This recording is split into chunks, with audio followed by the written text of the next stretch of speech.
আমাদেরকে আচর জমিতে 4 ঘা 5 ঘা 10 ঘা চাষ দিতে হয়েছে, পায়ে ঘা হয়ে গেছে। তবে যে আজ মুসলমান বলুন, মেয়েদের কোরআন পড়া শুনলে তো জান বেকায়দা হয়ে যেতে পারে। কি বলছেন? আল্লাহু আকবার, আল্লাহু আকবার, সুবহানাল্লাহ। দিনাজপুরে জালসায় গেছি, একটা ভদ্রলোক বলছে, হুজুর এই আমার 2টো মেয়ে আপনাদের বেলডাঙ্গা থেকে হাফেজ হয়ে এসেছে, তাই নাকি? বললে হ্যাঁ। বাবা মারহাবা। তাহলে হুজুর আমার বাড়ি সকালবেলায় দাওয়াত পর্যন্ত নেব। দাওয়াত নিলাম, সেই মেয়ে দুটোকে ডাকতে বললাম, আমার তোমরা বেলডাঙ্গা থেকে আয়েশা শেষ দিশাতে। হ্যাঁ ঠিক আছে, একটু কোরআন পড়ো তো মা। সূরা ইয়াসিনটা পড়লো বাপ। তো মাদ্রাসার পুরুষ ছাত্ররাও পারবে না, এত মানান এত সুন্দর করে পড়লো বাপ, জানটা ঠান্ডা হয়ে গেল।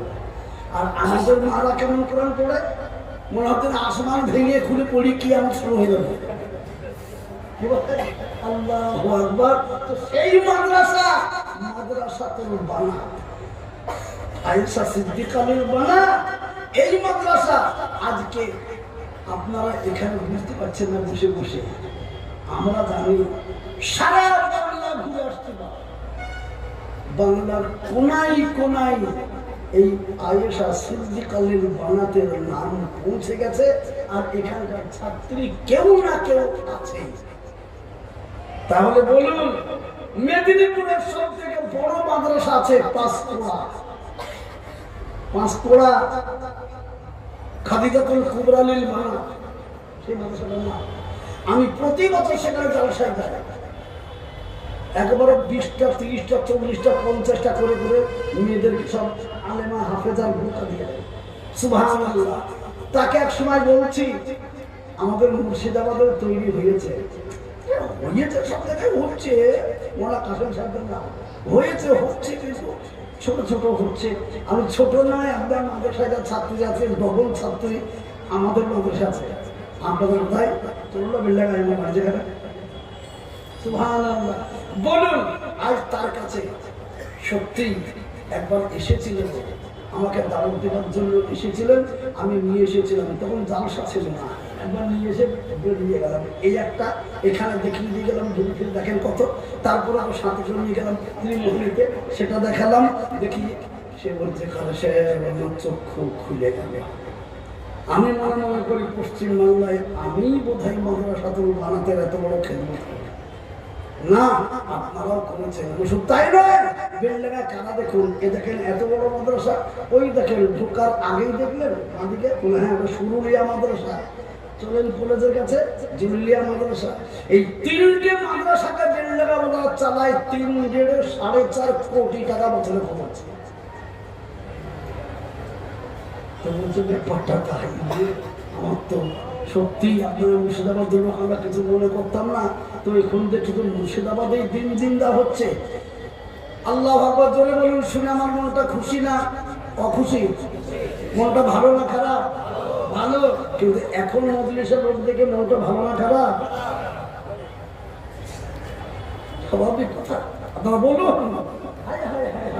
লোককে ঢেলে পিটিয়ে আসছে, লোককে ঢেলে পিটিয়ে আসছে, আর আমার এখানে এসে লোকে নাই। ওই দেখেন গেটের বেলায় ঘোরাঘুরি করছে, কমলে বসবো কমলে বসবো। আরে বাবা, মশো তাড়াতাড়ি করে। সুবহানাল্লাহ। নবীজি এত মার খেয়ে জানদার মোবারক শহীদ করে দিয়ে তাইফের ময়দানে জ্ঞান হারিয়ে আমাদের কাছে আমানত দিয়ে গেলেন দিন, ঈমান, কোরআন। বললেন আমি আর আসবো না, আমার পরে কেউ নবীও আসবে না। এই দিন, ঈমান, কোরআনকে বাঁচানোর দায়িত্ব তোমাদের উপরে অর্পণ করলাম। কিয়ামত পর্যন্ত এই দিন যেন দুনিয়াতে টিকে থাকে। সেই সময়ে সাহাবায়ে কেরামরা বলেছিলেন, কসম খোদার ইয়া রাসূলুল্লাহ, মাতা পিতা আপনার পদতলে কুরবানি হোক, আমরা কথা দিলাম নবী গো, দরকার হলে প্রয়োজন হলে আমাদের রক্ত বিন্দুকে দিয়েও আমরা এই কোরআনকে দুনিয়াতে জিন্দা রাখবো। সুবহানাল্লাহ। সেইভাবে যারা রেখে দিলেন বাবা, হাজার হাজার সাহাবা তাদের কচি কচি বাচ্চাদেরকে ইয়েতিম করে, বিবিকে বিয়ে করে দিয়ে, বাচ্চাকে ইয়েতিম করে দিয়ে, মাতা পিতাকে সন্তান হারা বানিয়ে দিয়ে এই কোরআন আমাদের কাছে তিনি দিয়ে গেছেন। জোরে বলো মুসলমান। আর যদি এই কোরআনের খেদমত থেকে আমরা বঞ্চিত হই রে বাবা, তাহলে আমাদের মতো হতভাগা আর কে বা হতে পারে? এই যে কোরআন কিয়ামতের দিনে আল্লাহর সামনে উঠবে, উঠে কাউরির জন্য শুভ সংবাদ হবে আর কাউরির জন্য অশুভ সংবাদ হবে।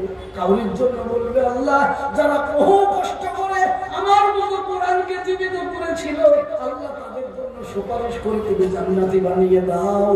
আর বলবে আল্লাহ আমাকে দূরে রেখে তাকে রেখে পুড়িয়ে দিয়েছিল, ওই পোড়া দেখে ঝাঁঝরা করে দিয়েছিল, জীবনেও আমার কোরআন খুলে দেখেনি, কেউ চাইতে এনে দিত না। ও আল্লাহ সেই মানুষগুলো তখন আমার কাছে ছিল না, তখন আজ যেন তারা জান্নাতের কাছে না থাকে, তারা যেন জাহান্নামের নিকটবর্তী হয়ে যায়। আল্লাহ বলবেন যাও কোরআন তোমার দোয়া কবুল করলাম। তো বলুন যখন কোরআনের দোয়াটা কবুল হবে, তো কোরআন যখন বলবে কি যে আল্লাহ বহুত কষ্ট করে তোমার বান্দা বান্দীরা আমাকে জীবিত রেখেছিল, কচি কচি ছেলে মেয়েদের অন্তরের ভেতরে 30 পারা কোরআনকে হেফাজত করার ব্যবস্থা করিয়ে দিয়েছিল, এই কথা তখন বলবে বাপ। তখন বলুন, তখন আল্লাহ বলবে তাহলে কারা, তাদেরকে ডাক দাও, তারা হাত তোলো, তাদেরকে তোমার সামনে এখনই আমি জান্নাতে দেব। বলে বলুন সুবহানাল্লাহ, ধরে বলে যাবেন সুবহানাল্লাহ। এই যখন বেল লাগান লোক সুবহানাল্লাহ বলে ভাববে, কোন 4 বার বলতে হচ্ছে তবে যেটা জোর হচ্ছে সুবহানাল্লাহ বলো।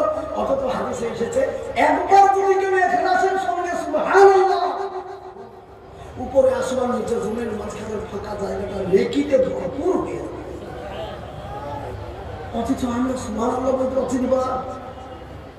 একবার মহব্বতের সাথে আল্লাহর রহমত এখানে নাজিল করি, জোরে বলি সুবহানাল্লাহ, জোরে সরে বলি আলহামদুলিল্লাহ, জোরে বলি আল্লাহু আকবার, জোরে বলি নারায়ে তাকবীর। আমার বুঝুন আল্লাহ তখন কিয়ামতের দিনে কোরআনকে বলবে তাহলে কারা বাঁচিয়েছিল তোমাকে, একবার হাতটা তুলতে বলো তো। তারা যদি হাত তোলে তোমার সামনে এক্ষুনি তাদেরকে জান্নাতি বলে ঘোষণা করবে। মাঠে যখনই কোরআন ডাক দেবে কারা গো, তখন আমরা যারা বসে আছি আমাদের সবার হাত খাড়া হবে তো ইনশাআল্লাহ, খাড়া হবে তো। তাহলে আমি একবার নারায়ে তাকবীর বলবো, আল্লাহর নাম নিয়ে আল্লাহর বান্দা আল্লাহকে হাত উঁচু করে দেখিয়ে দেব। আমরা যতদিন বাঁচবো কোরআনের খেদমত করবো ইনশাআল্লাহ। এটা বলতে পারবো ইনশাআল্লাহ, এক্ষুনি হাত তুলতে পারবো ইনশাআল্লাহ। তার জোরে সরে হাত একবার সবাই মিলে উঠাই, পুকুরের নিচে ডানে বামে সামনে পিছনে পর্দার আড়ালে মা বোন যারা আছেন তারাও সবাই মিলে হাত উঁচু করে দিয়ে বলি যে ইনশাআল্লাহ জীবনে আমরা যতদিন বেঁচে থাকবো কোরআনের খেদমত করবো ইনশাআল্লাহ। এই নিয়ম নিয়ে একবার হাত উঠাবো, জোরে সরে বলি নারায়ে তাকবীর। আল্লাহু আকবার। আল্লাহ আমাদেরকে কবুল করুন, জোরে আল্লাহুম্মা আমিন, আল্লাহ আল্লাহুম্মা আমিন। তবুও দেখছি ভিতরে ভেতরে কিছু লোকের হাত উঠতে আপ ডাউন করছে। কেন কেন হচ্ছে না?